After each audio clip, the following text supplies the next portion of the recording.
Good evening friends. 12/9/24 ಷೇರು ಸೂಚ್ಯಂಕದ ಮುಕ್ತಾಯದ update. Sensex ಇವತ್ತು 82,962.71 ಪಾಯಿಂಟ್ಗೆ ಮುಕ್ತಾಯವಾಗಿದೆ. ಇವತ್ತಿನ ಗೇನ್ 1439.55. ಹಾಗೆ ಕೂಡ ನಿಫ್ಟಿ 50 25,389.90ಗೆ ಮುಕ್ತಾಯವಾಗಿದೆ. ಇವತ್ತಿನ ಗೇನ್ 470.45. ಇವತ್ತಿನ ಉತ್ತಮ ಸ್ಟಾಕ್ ಅಂದರೆ ಗೇನರ್ ಆಗಿರೋದು ಕ್ಯಾನ್ ಫಿನ್ ಹೋಮ್ಸ್. ಇವತ್ತಿನ ಮುಕ್ತಾಯದ ದರ 908.35. ಇವತ್ತಿನ ಅದು ಏರಿಕೆ ಕಂಡಿರೋದು 42.85 ಅಂದರೆ 4.95, 5% ಇದು ಆಕ್ಚುಲಿ ಇವತ್ತು ಗೇನ್ ಆಗಿದೆ.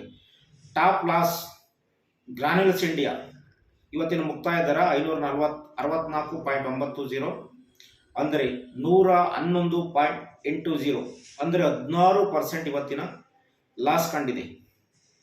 ಇದು ಇವತ್ತಿನ 12ನೇ ತಾರೀಕಿನ ಮುಕ್ತಾಯದ ಸೂಚ್ಯಾಂಕದ ನಮ್ಮ ಸೆನ್ಸೆಕ್ಸ್ ಷೇರುಪೇಟೆಯ ಮುಕ್ತಾಯದ ಅಪ್ಡೇಟ್.